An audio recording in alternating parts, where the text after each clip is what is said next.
3월 달부터 이제 새학기 맞아서 여기 동안교회 대학부를 오신 분들은 이 이정표가 뭔지 되게 생소하실 것 같아서 짧게 소개를 드리면, 이 신앙의 본질은 하나님을 사랑하는 것이거든요.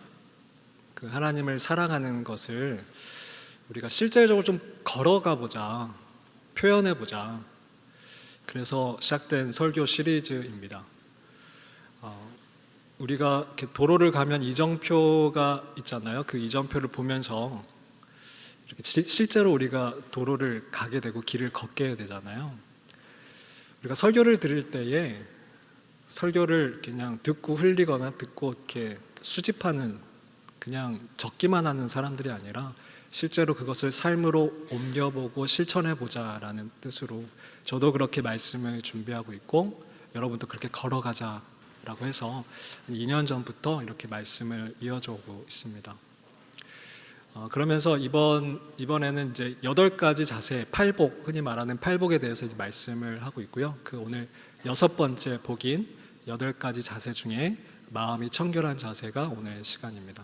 한 5주 정도 제가 강단을 비우고 말씀 이제 전하면서 아마 여러분 다 까먹으셨을 것 같아요. 근데 제가 짧게 리마인드를 해드리면 이제 기억하시고 다시금 이제 걸어가시면 좋겠습니다. 혹시나 말씀이 앞에 부분들이 좀 궁금하신 분들은 동안교회 홈페이지에 가셔서 특별 영상이라고 이렇게 그 폴더가 있습니다. 거기 들어가셔서 이정표라고 치시면 보실 수도 있고요.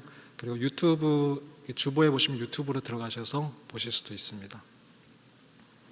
이정표 37번 8가지 자세, 6번 마음이 청결함에 대해서 하나님의 말씀을 대언하겠습니다. 우리가 하나님을 사랑한다라고 말하면서 우리가 하나님 나라의 백성다운 삶, 제자다운 삶을 살지 못한다라면 모순이 있는 겁니다. 우리가 누군가를 좋아하면 드러나게 되어 있습니다. 숨길 수가 없어요. 누군가를 좋아하는 그 마음이 있다라면 그것이 행동으로든 눈빛으로든 표정으로든 드러나게 되어 있습니다. 우리가 하나님을 정말 사랑한다라면 예수님이 말씀하시는 이 제자들의 8가지 자세들이 우리에게 있어야 된다라는 말씀입니다. 예수님이 이 제자들에게, 예수님을 따라 나선 이 제자들에게 너희들은 참 복이 있다, 너희들에게 이런 복이 있을 것이다 라고 약속해 주셨습니다.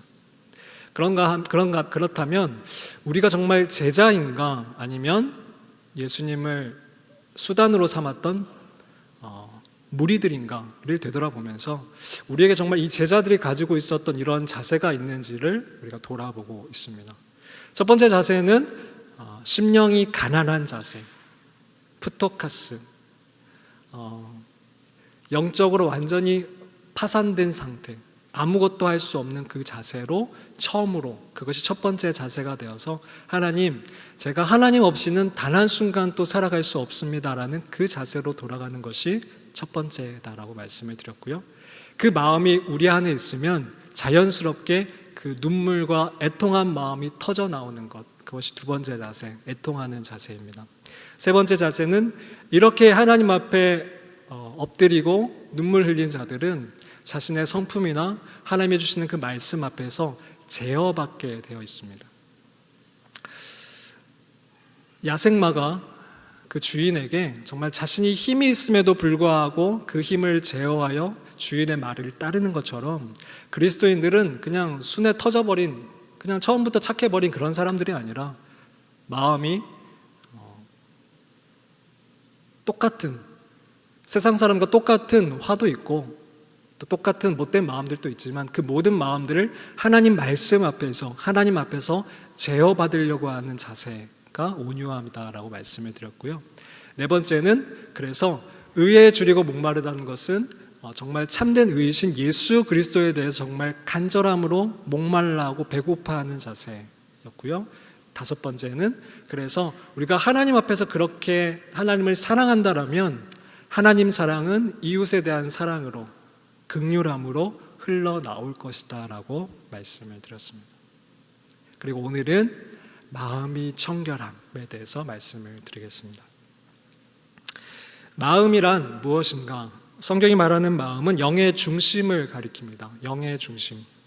마음은 단순한 감정뿐만 아니라 모든 인격의 중심이고 생각, 그리고 동기, 뜻의 근원이 되는 것이 마음입니다. 마음. 그래서 잠언 4장 23절 말씀에 보면 모든 지킬 만한 것 중에 우리가 지킬 것이 참으로 많지만 재산도 지켜야 되고 지킬 것이 참으로 많지만 모든 지킬 만한 것 중에 가장 지켜야 되는 것이 바로 마음이다라고 얘기하고 있습니다. 생명의 근원이 이에서 난다라고 얘기하고 있습니다. 이렇게 중요한 마음은 왜냐하면 하나님이 태초부터 지금까지 우리에게 원하시는 것이 마음이기 때문에 그렇습니다.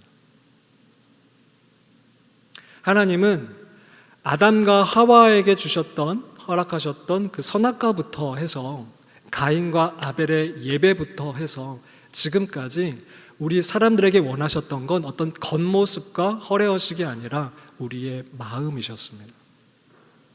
우리의 순수한 마음, 청결한 마음.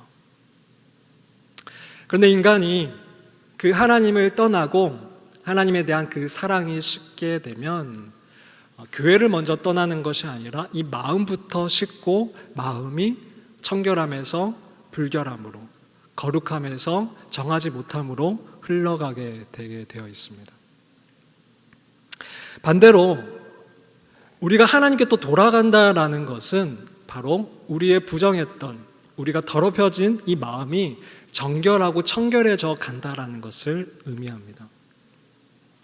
우리가 신앙생활을 해 나간다라는 것은 우리의 마음이, 불순물이 가득한 우리의 마음이 청결하고 정결하게 하나의 마음으로 모아져서 하나님께 나아가기 시작한다라는 것입니다.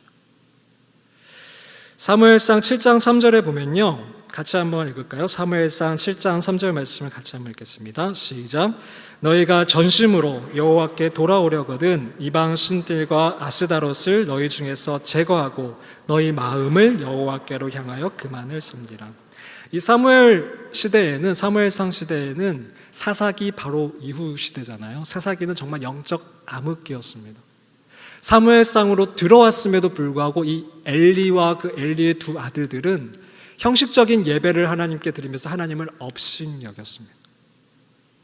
그러나 그 중에서도 그 흐름, 그 영적인 강한 흐름을 역류해 갔던 사무엘이라는 사람은 마음의 중요성을 알고 있었습니다.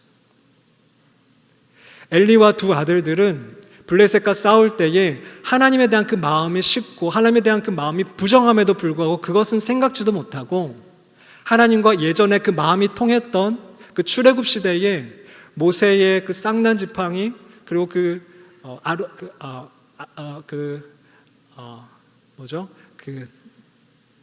십계명 돌판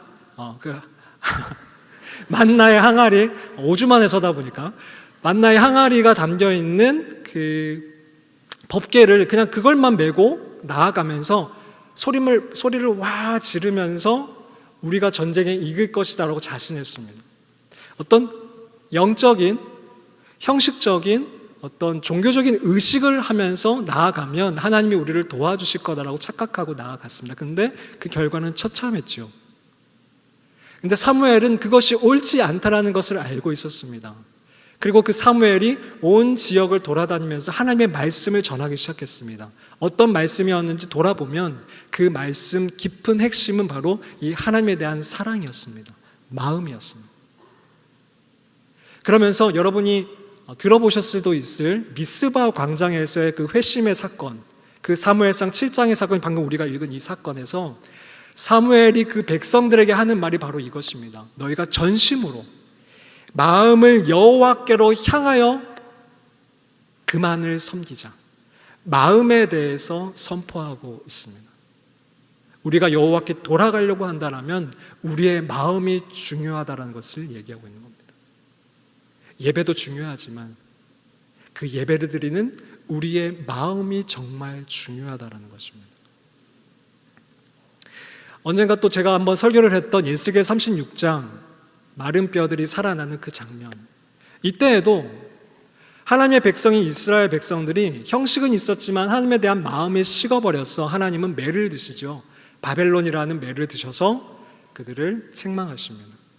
그리고 그들이 포로로 끌려가게 됩니다. 근데 하나님은 그 매가 목적이 아니라 그들을 회복시키는 것, 그들의 마음을 회복시키는 것이 목적이었습니다. 그래서 에스겔에게 이렇게 말씀하셨습니다. 에스겔서 36장 25절 26절 말씀을 같이 한번 읽겠습니다.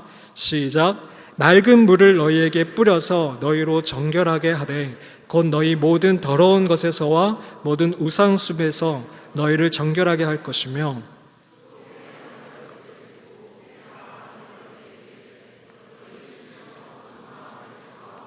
부드러운 마음을 줄 것이며 맑은 물을 너희에게 뿌리겠다라고 하십니다. 맑은 물. 그러면서 새로운 마음을 너희에게 주겠다. 너희의 딱딱하고 굳은 마음에서 그걸 제거하고 부드러운 마음을 너희에게 주겠다. 이것이 회복이다 라고 하나님께서 말씀하시고 약속하십니다. 그래서 마음이 참 중요한 겁니다. 성경은 처음부터 지금까지 우리가 정말 추구해야 되는 것은 형식도 중요하지만 거기에 담는 본질인 마음이 정말 중요하다라고 끊임없이 얘기하고 계십니다. 예수님이 말씀하신 이 팔복도 역시 마찬가지입니다. 예수님이 강조하셨던, 이 땅에 오셔서 제자들에게 그리고 무리들에게 강조하셨던 것은 바로 마음이었습니다. 이렇게 마음이 청결한 자들에게 주어지는 복은 무엇입니까? 하나님을 본다라는 것입니다. 하나님을 본다. 마음이 청결한 자는 하나님을 볼 것이요. 하나님을 본다라는 것은 무엇일까요? 이것을 좀 설명하려면 요즘 우리가 미세먼지가 굉장히 심각하죠. 미세먼지가 좋음에서 나쁨으로 나가지 마시오까지 이렇게 나가게 되면 멀리 있는 산뿐만이 아니라 가까이 있는 건물조차도 잘 보이지 않는 그런 모습을 볼 수가 있습니다. 제가 북경에 한 몇 주 지낼 동안 이 미세먼지가 900을 넘어가는 거예요. 우리는 100만 넘어가도 매우 심각함인데 여기는 900을 넘어가더라고요. 근데 그거는 아예 한 치 앞이 보이지가 않더라고요. 마찬가지입니다. 우리의 마음이 청결함에서 불결함으로 내려간다라는 것은 우리가 하나님을 보는 것이 가려진다라는 것입니다. 여기에 많은 분들이 이 자리에 예배의 자리에 나와 있지만 하나님을 만나고 가는 사람이 있고 만나지 못하고 가는 사람이 있습니다. 조심스럽지만 저는 단 한 사람도 하나님을 못 만나고 가지 않기를 바랍니다. 그러려면 우리의 마음이 청결해야 된다는 것입니다. 예배에 나온다라고 하나님을 만나는 것은 아니라는 겁니다. 기도를 한다라고 하나님을 보는 것은 아니라는 겁니다. 말씀을 듣는다고 해서 하나님의 음성을 듣는 것은 아니라는 겁니다. 우리의 마음이 청결할 때에 예배를 통해서 기도를 통해서 말씀을 들을 때에 하나님을 보게 되고 느낄 수 있게 된다는 것입니다. 우리의 마음이 청결하면 우리는 예배를 드릴 때뿐만이 아니라 밖에 나가서 자연을 보면서도 하나님을 보게 됩니다. 꽃을 보면서도 하나님을 보게 됩니다. 사람을 보면서도 하나님을 보게 됩니다. 그리고 나를 통해서도 다른 사람들에게 하나님을 보여줄 수 있게 됩니다. 이겁니다. 하나님은 마음이 청결한 자들에게 자신을 보여주시겠다라고 약속하십니다. 그러면 마음이 청결하다라는 것은 무엇인가? 청결하고 싶은데 그럼 마음이 청결하다는 것은 무엇인가? 야고보서 4장 8절에 보면 여기에 좀 힌트를 얻을 수가 있습니다. 야고보서 4장 8절 말씀을 같이 한번 읽겠습니다. 시작. 하나님을 가까이 하라. 그리하면 너희를 가까이 하시리라. 죄인들아 손을 깨끗이 하라. 두 마음을 품은 자들아 마음을 성결하게 하라. 마음을 성결하게 하라, 청결하게 하라 같은 말입니다. 마음을 청결하게 하라. 근데 그 앞에 대조되는 말이 있습니다. 뭐라고요? 두 마음을 품지 말라. 마음이 청결하다는 것은 두 마음을 품지 않는 것입니다. 순수하다는 것입니다. 계산적이지 않다라는 것입니다. 예배에 나와서 마음이 청결하게 하나님 앞에 나아간다라는 것은 우리가 예배를 드릴 때에 어떤 계산을 가지고 하나님 앞에 나아가지 않는다라는 것입니다. 나의 필요가 있지만, 당연히 나의 필요가 있지만 이 필요만을 가지고 하나님을 대하지 않는다라는 것입니다. 당연히 그분은 나의 아버지시기 때문에 나의 필요를 채워주시는 분이지만 이 필요 때문에 하나님을 수단 삼지 않는다라는 것입니다. 그분만이 나의 목적이 되신다는 겁니다. 이게 바로 순수하다라는 것입니다. 마음이 청결하다는 것입니다. 사람을 대할 때도 마찬가지입니다. 어떤 사람을 대할 때에도 마음이 순수하지 못하고 청결하지 못한 사람은 마음이 나뉘어져 있는 사람입니다. 웃으면서 어떤 얘기를 하지만, 어떤 호의를 베풀지만 그 마음에는 뭔가 얻고자 하는 마음이 있다라면 우리는 그 사람을 보면서 마음이 순수하지 못하다, 청결하지 못하다라고 얘기합니다. 선거철이 되면 좀 부끄럽지만 우리 정치인들이 시장에 가셔서 오뎅도 드시고 고아원 가셔서 봉사도 하시는 거 정말 좋은 거잖아요. 좋은 건데, 의도는 좋은데, 그 형식은 되게 좋은 건데 왜 우리가 그것을 보면서 감동하지 못합니까? 보이진 않지만 우리가 짐작하는 거죠. 그 속내를 짐작하는 거죠. 마음이 나뉘어져 있다, 어떤 목적이 있다라는 것을 짐작하는 거죠. 그래서 우리는 감동하지 못하는 겁니다. 여러분, 누군가를 사귀실 때에 어떤 목적을 가지고 여러분에게 나아오시는 사람이 있다면 그분과 사귀시겠습니까? 여러분에게 물을 주려고 오는 사람이 아니라 여러분을 꺾으러 오는 사람이 있다면 여러분 그 사람을 정말 사랑할 수 있습니까? 그런데 우리는 하나님을 그렇게 대합니다.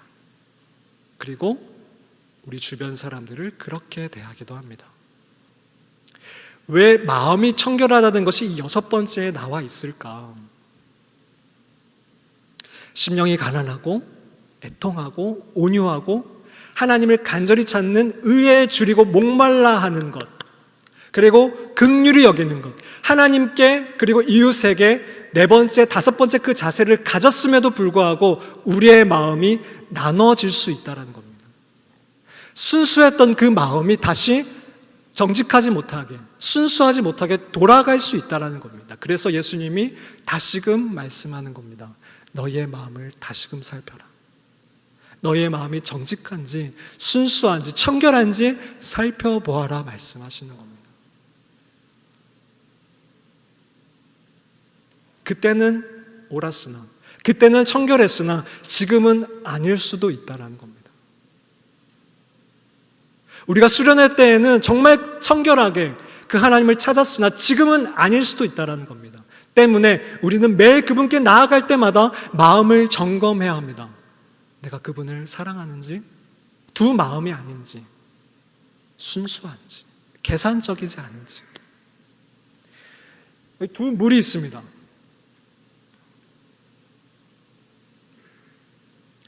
그래도 우리나라에서 가장 청결한 물이라고 하는 삼땡수, 가장 비싼. 근데 하나는 제가 뜯지 않았고요, 하나는 제가 어제 뜯어서 절반은 마시고 절반을 채워 넣은 겁니다. 같은 물처럼 보이지만 제가 구분할 수 없을까 봐 여기 점까지 찍어왔습니다. 비슷해 보이지만 그 청결함은 다릅니다. 어제 뜬 물과 오늘 받은 물, 그리고 일주일이 지난 물은 그 청결함이 다릅니다.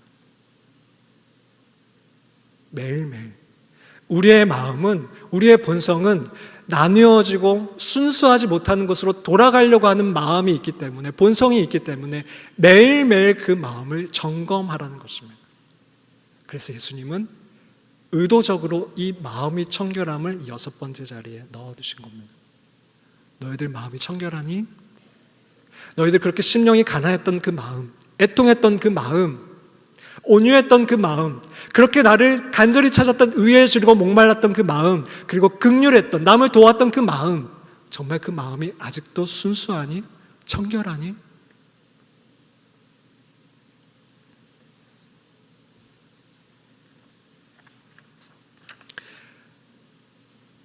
문제는 우리가 우리 자신의 마음을 볼 때에도 속기가 쉽다라는 겁니다.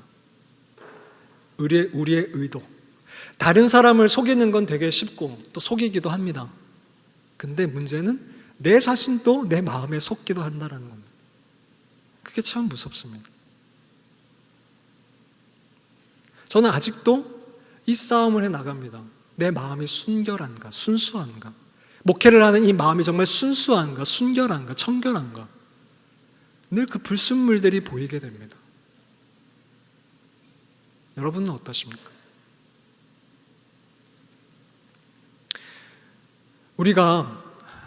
제가 청년들을 이렇게 상담하다 보면 아버지께 상처를 받은 분들이 꽤 있으세요. 근데 그 아버지가 아예 교회를 다니지 않으시고 딱 봐도 교회 다니는 아버지가 아니다. 그러면 이해를 할 수 있을 텐데, 교회를 다니시고 남들에게는 청결하게 보이시는데 가정에서는 그러지 못한 모습을 보면서 많은 상처를 받은 지체들을 보게 됩니다. 그 중에는 목회자 자녀들도 있습니다. 또 어떤 지체들은 목회자에게 상처를 받은 지체들도 있습니다. 왜 그럴까? 그들도 처음부터는 그러진 않았을 겁니다. 어느 순간 마음을 놓쳤겠지요. 딱 봐도 어제 뜯은 건데 괜찮지 뭐. 이틀 전에 뜯은 건데 괜찮지 뭐. 3일 괜찮아, 4일 괜찮아. 마음을 청결하게 한 그 시기를 놓쳐버린 겁니다. 그리고 어느 순간 자기를 합리화하게 됩니다. 누가 그렇게 살아? 이 정도 깨끗하면 됐지. 안 죽어. 근데 결국 죽은 겁니다. 그 마음의 깨끗함이, 청결함이, 하나님에 대한 그 사랑이 죽은 겁니다. 그게 무서운 겁니다. 여러분, 예수님이 책망하셨던 바리새인들은 처음부터 그랬을까요? 마태복음 23장에 보면 예수님이 7가지 화를 선포하십니다. 마태복음 5장에서 8가지 복을 선포하신 예수님이 그 마지막 말미에 예수님이 7가지 화를 선포하는 설교를 하시는데, 그게 바로 서기관과 바리새인들을 향한 선포입니다. 7가지. 서기관들은 하나님의 말씀을 받아 적고 옮겨 적고 필사하고 그리고 그것을 가르쳤던, 대부분의 사람들이 바리새파였던 그 서기관과 바리새인들에게 예수님이 선포하십니다. 바리새인들은 처음부터 그러지 않았습니다. 바리새파라는 것은, 이 말은 분리되다, 분리되어 거룩하다라는 뜻을 가진 사람입니다. 이것은 자기들이 자기 입으로 나 거룩해라고 붙인 이름이 아니라, 이들이 세속화되어가고 타락해가는 유대교를 보면서 이렇게 하면 안 되겠다라고 법칙을 정하면서 분리되고 정말 거룩하게 하려고 법칙을 정하고 그것을 지켜나갔던 사람이 바로 이 분류의 사람들이었습니다. 그리고 사람들의 칭찬을 받았습니다. 존경을 받았습니다. 그러면서 힘이 생겼습니다. 그러면서 그 마음이 불결해졌던 것입니다. 그 청결함에서 이물질들이 들어가기 시작했던 겁니다. 예수님이 그들에게 이렇게 화를 선포하십니다. 마태복음 23장 25절 26절 말씀. 이것이 꼭 이들에 대한 선포가 아니라 나에게 대한 선포라고 겸허하게 이 말씀을 읽었으면 좋겠습니다. 마태복음 23장 25절 26절 말씀입니다. 시작. 화 있을진저 외식하는 서기관들과 바리새인들이여, 잔과 대접의 겉은 깨끗하다. 그 안에는 탐욕과 방탕으로 가득하게 하는도다. 눈먼 바리새인이여, 너는 먼저 안을 깨끗이 하라. 그리하면 겉도 깨끗하리라. 잔과 대접의 비유를 하시면서 이 겉은 깨끗하지만, 화려하지만 그 안에 담아놓은 물은, 음식은 깨끗하지가 못하구나, 전혀 손댈 수가 없구나 라고 말씀하는 겁니다. 또 그 밑에 구절에 27절 28절 말씀에는 무덤의 비유를 하시면서 이렇게 화를 선포하십니다. 같이 한번 읽겠습니다. 시작. 화 있을진저 외식하는 서기관들과 바리새인들이여 회칠한 무덤 같으니 겉으로는 아름답게 모이다 그 안에는 죽은 사람의 뼈와 이와 같이 너희도 겉으로는 사람에게 안으로는 외식과 불법이 가득하도다. 회칠한 무덤. 이 당시에는 굴을 파서 아니면 바닥을 파서 시체를 넣고 덮고 깔아서 거기다가 시멘, 회칠을 했습니다. 석회질을 발랐습니다. 그러니까 그 안에는 썩고 냄새나는 것이 진동을 하지만 겉에를 보면 전혀 아무렇지가 않은 겁니다. 오히려 아름답기까지 한 겁니다. 예수님은 그 무덤에 이들을 비유하고 계십니다. 너희들은 회칠한 무덤이다. 겉만 번지르하게 꾸미고 안은 생각지도 않는구나 라고 말씀하십니다. 근데 재밌는 것은 예수님이 이렇게 화를 내시는 바리새인과 서기관들, 예수님이 이렇게 바리새인과 서기관들에게는 이렇게 화를 선포하셨지만 정작 완전한 악이었던 로마인들에게는, 로마 군병들에게는 이런 화를 선포하지 않으셨다는 것.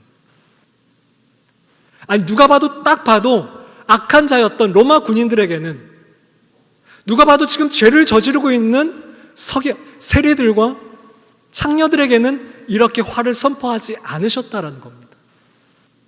예수님은 청결했으나 불결해져 가고 있는, 깨끗했으나 더러워져 가고 있는 이 바리새인들과 서기관들을 향하여 안타까움으로 화를 선포하신 겁니다. 사랑하는 엑스브릿지 여러분, 우리는 어떠합니까?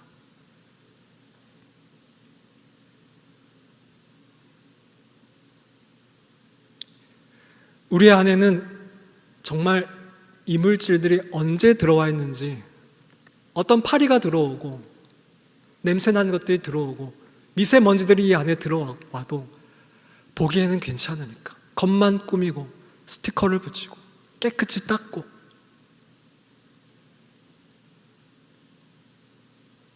그러한 모습을 우리가 종교 생활을 하고 있는지 아닌지 되돌아보아야 한다는 것입니다. 이게 정말 무서운 것은 마음이 청결함으로 하나님께 선택받았던 그 다윗조차도 여기에 속았다라는 것입니다. 자기의 마음이 청결하면서 불결함으로 나아가는 것을 까마득히 몰랐다는 것이 정말 무서운 것입니다. 다윗은 분명히 알고 있었습니다. 사울 왕이 그 마음이 청결하면서 불결함으로 나아가면서 하나님께 버림을 받고 그렇게 변질되고 추악하게 변했다는 것을 다윗은 누구보다 잘 알고 있었습니다. 보았습니다. 경험했습니다. 그리고 자신 역시도 하나님이 볼품없지만 그 마음을 보고 선택하셨다는 것을 알고 있었습니다. 그런데 다윗 역시도 이 마음에 불결함이 들어왔습니다. 깨끗하지 못한 것들이 들어왔습니다. 관리하지 못했습니다. 보지 못했습니다. 그래서 밧세바를 범하게 됩니다. 그리고 인구 조사를 하게 됩니다. 다윗의 가장 큰 잘못 중에 두 가지, 밧세바를 범하고 인구 조사를 했던. 우리의 마음이 더러워져 버리면 하나님을 보지 못하게 됩니다. 우리의 마음에 욕심이 들어오면 하나님을 보지 못하게 됩니다. 우리 마음에 성욕이 들어오면 하나님을 보지 못하게 됩니다. 우리의 마음에 명예욕이 들어오면 하나님을 보지 못하게 됩니다. 그래서 다윗은 하나님을 보지 않고 죄를 저질렀습니다. 그리고 나단 선지자가 찾아와서 그를 책망할 때까지 다윗은 그것이 잘못인지 알지 못했습니다. 아니, 합리화시켰는지도 모릅니다. 주의 말씀이 선포될 때에 그제서야 깨닫고 엎드려서 하나님께 요청하게 됩니다. 나를 용서해 주십시오. 이게 무서운 겁니다. 여기는 단 한 사람도 나는 괜찮아 할 수 없다라는 것. 다윗이 그랬으니까요. 바리새인도 그랬으니까요. 그러나 다윗은 이 잘못을 깨닫고 하나님께 바로 엎드려 자신에게 깨끗한 마음을 다시금 부어달라고 하나님께 요청하게 됩니다. 앞에서 말씀드렸듯이 우리가 하나님을 떠나게 되면 우리의 마음이 더러워진다라고 했습니다. 그렇다면 우리가 하나님께 돌아가려고 하면 우리의 마음을 정결하게 해야 된다라고 했습니다. 다윗은 그것을 알고 있었습니다. 그래서 시편 51편 10절 말씀에 다윗은 이렇게 하나님께 간절히 기도하게 됩니다. 같이 한번 읽겠습니다. 기도하는 마음으로 우리의 마음을 담아서 이 구절을 같이 한번 읽겠습니다. 시작. 하나님이여 내 속에 정한 마음을 창조하시고 내 안에 정직한 영을 새롭게 하소서. 다시 한번 읽겠습니다. 시작. 하나님이여 내 속에 정한 마음을 창조하시고 내 안에 정직한 영을 새롭게 하소서. 아멘. 이것이 우리 모두의 오늘 기도가 되었으면 좋겠습니다. 마지막으로 그러면 우리가 마음을 깨끗하게 하려고 하면 어떻게 하면 될까? 첫 번째는 언제 뭐가 들어올지 모르는 우리의 마음을 수시로 살펴보아야 합니다. 수시로 살펴보아야 합니다. 내 마음의 동기가, 내 뜻이 깨끗한지, 나누어지지 않았는지 수시로 살펴보아야 합니다. 하나님을 대할 때나 사람을 대할 때나 내 마음이 깨끗한지, 청결한지 수시로 살펴보아야 합니다. 내가 살펴보기도 해야 되고요. 근데 내가 못 볼 수도 있습니다. 다윗처럼. 그러면 공동체가 필요한 겁니다. 그래서 공동체가 필요하고 교회가 필요한 겁니다. 교회 안에 오셔서 서로 말씀을 나누면서 말씀을 비춰보고 설교를 통해서 내 마음을 비춰보고 그렇게 수시로 내 마음을 닦고 물을 갈아주어야 합니다. 두 번째는 어제 내 마음을 회개하고 갈았다고 해서 오늘 내버려 두어서는 안 됩니다. 매일매일 우리의 마음을 갈아주어야 합니다.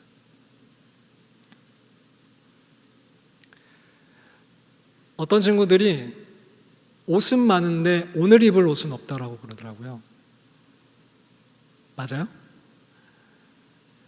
제가 미세먼지 마스크를 한 며칠 쓰고 다녔더니 우리 연합회 지체들이 기겁을 하더라고요. 하루 쓰고 하루 버려야 되는 거라고. 새 거 써야 되는 거라고. 맞습니까? 그렇게 근데 우리가 외적인 것은 그렇게 치우치면서 생각하면서 우리의 마음은 왜 매일 닦아줘야 되고 갈아줘야 된다는 것은 생각하지 못할까?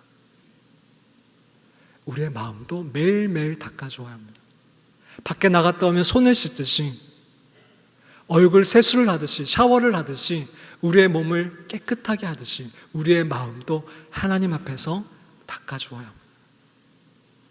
그것이 말씀과 기도입니다. 예수님께서는 요한복음 15장 3절 말씀에 너희는 내가 일러준 말로 이미 깨끗하여졌으니라고 말씀하십니다. 말씀과 기도로 우리가 깨끗하여집니다. 세 번째는요, 나쁜 마음이 들어올 수는 있습니다. 근데 그 나쁜 마음이 뿌리를 내리지 않도록 해야 합니다. 둥지를 틀지 말게 해야 됩니다. 종교개혁자 마틴 루터는 새가 하늘 위로 내 머리 위로 날아다니는 것은 어쩔 수는 없지만 그 새가 내 머리에 앉아서 둥지를 트는 것은 떨쳐버릴 수 있다라고 했습니다. 저 역시도 나쁜 마음이 들어오기도 합니다. 청결하지 못한 마음이 들어오기도 합니다. 근데 중요한 것은 뭐냐면 그것을 떨쳐버리는 겁니다. 재빨리 그 마음에서 벗어나는 겁니다. 돌아서는 겁니다. 여기 정말 더러운 어떤 물질들이 있어서 여기 파리가 날아다닌다면 거기에 물을 두는 것이 지혜로운 것입니까? 아니요. 당장 치워서 깨끗한 곳에 두는 것이 지혜로운 것입니다. 우리의 마음이 자꾸 더러워지는 곳에 가게 된다라면, 더러워지는 영상들을 보게 된다라면, 더러워지는 어떤 대화를 하게 된다라면 그것들을 피하고 차단하고 깨끗한 곳으로 돌아오는 것이 지혜로운 것입니다. 마지막 네 번째는요, 하나님께 요청하는 겁니다. 다윗처럼 주님, 제 마음에 정직한 영을, 정한 영을 새롭게 해주십시오라고 요청하는 겁니다. 사실 내가 내 마음을 알면서도 고쳐지지 않을 때가 있어요. 나누어진 걸 알면서도, 불순물이 있는 걸 알면서도 그것이 깨끗해지지 않아서 괴로울 때가 있어요. 그럴 때 하나님께 나아가시는 거예요. 히브리서 10장 19절, 22절 말씀에 하나님께서는 그래서 우리에게 예수님의 피를 허락하셨다. 그 피를 힘입어 내 앞에 나아오라고 말씀하십니다. 우리 같이 한번 읽겠습니다. 시작. 그러므로 형제들아, 우리가 예수의 피를 힘입어 성소에 들어갈 담력을 얻었나니 그 길은 우리를 위하여 휘장 가운데로 열어놓으신 새로운 살 길이요, 휘장은 곧 그의 육체니라. 또 하나님의 집 다스리시는 그 큰 제사장이 계심에 우리가 마음의 뿌림을 받아 악한 양심으로부터 벗어나고 몸은 맑은 물로 씻음을 받았으니 참 마음과 온전한 믿음으로 하나님께 나아가자. 아멘. 예수 그리스도의 피를 힘입어 그 피를 우리 마음의 뿌림으로 말미암아 우리가 참 마음과 온전한 믿음으로 하나님께 나아가자.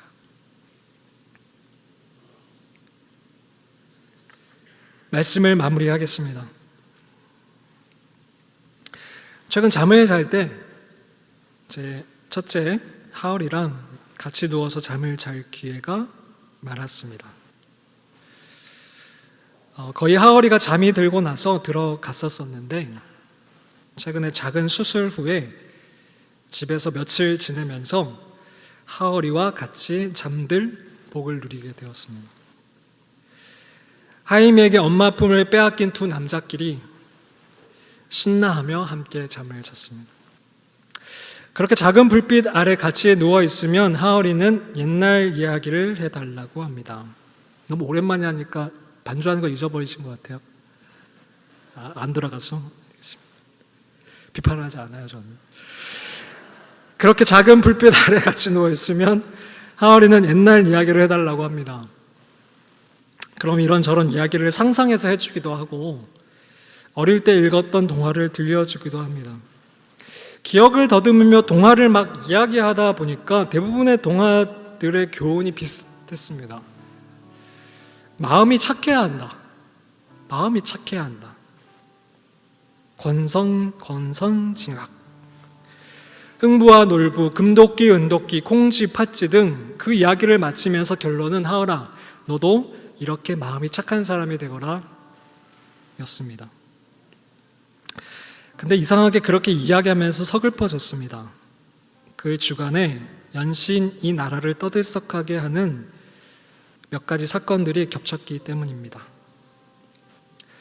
권력으로 법을 누르고 힘으로 약자를 능욕하면서 이슈가 이슈를 덮는 이 세상을 보면서 권성징악보다는 양육강식이 떠올랐습니다. 어려서부터 모두 수없이 이 동화를 들었을 텐데, 이런 교훈을 들었을 텐데, 마음 착한 사람이 되거라, 마음 착한 사람이 되거라. 몰라서가 아닐 텐데, 정말 무엇이 옳은 것인지 몰라서 그러는 것이 아닐 텐데, 그들은 어디서부터 그 마음을 놓쳐버린 걸까?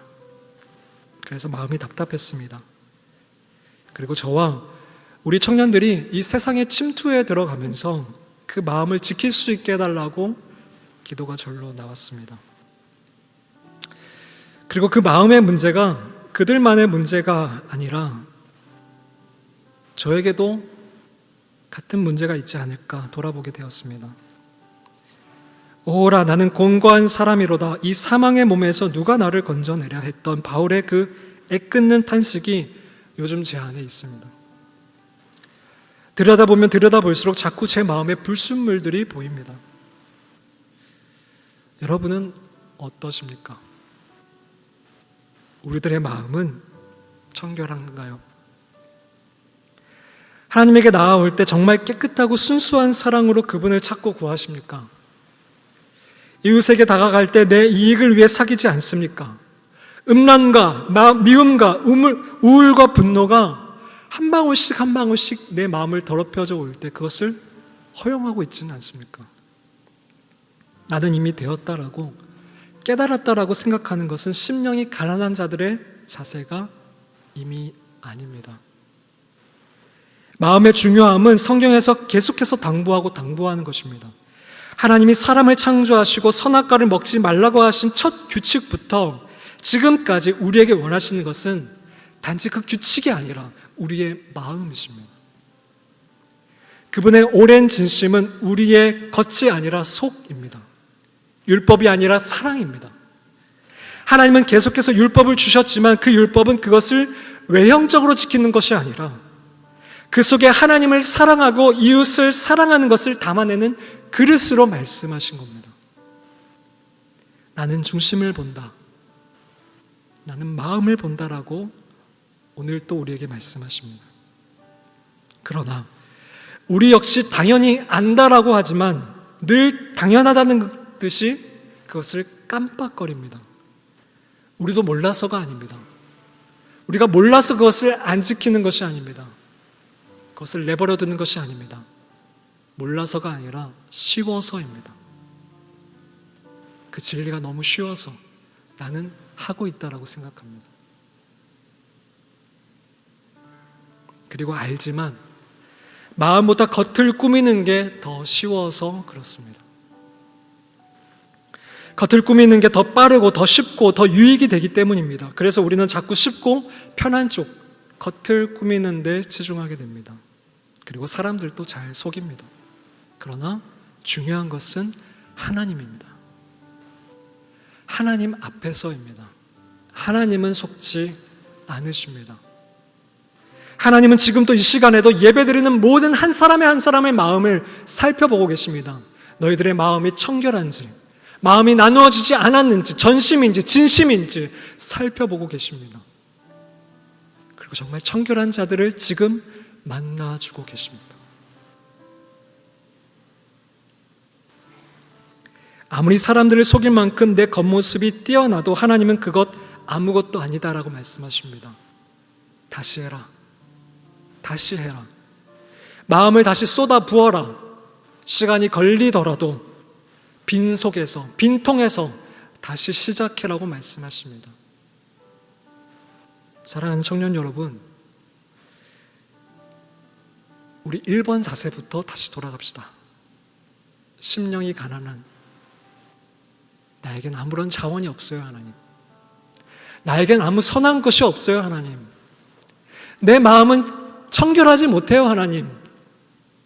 하나님 없이는 아무것도 할 수가 없어요 라는 그 마음으로 돌아갑시다. 수시로 마음을 살핍시다. 이물질이 들어가 있다라면 아깝더라도 우리 쏟아버립시다. 쏟아버립시다.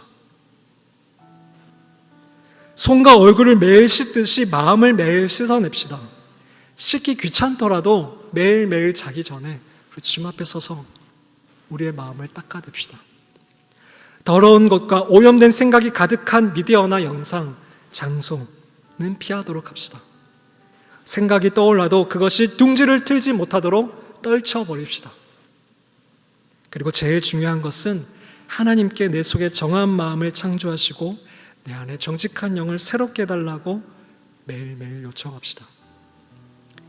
마음이 청결한 자는 복이 있나니 그들이 하나님을 볼 것이며, 우리의 마음이 청결해지는 만큼 우리는 하나님을 볼 것이고 세상은 우리를 통해서 하나님을 보게 될 것입니다.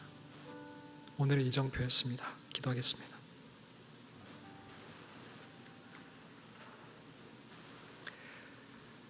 사랑하는 하나님, 우리의 나눠진 마음이, 두 마음이 하나로 모아져서 주님께 전심으로 드려지는 예배되게 도와주시고 매일매일 그렇게 우리의 마음을 닦아내는 겸손하고 청결한 우리들 될 수 있도록 도와주시옵소서. 그리하여 모든 예배 가운데 이 세상을 살아가면서 세상을 보면서도 자연을 보면서도 그 속에서 하나님을 볼 수 있는 여기 모인 한 사람 한 사람 될 수 있도록 축복하여 주시옵소서. 예수님의 이름으로 기도드립니다. 아멘.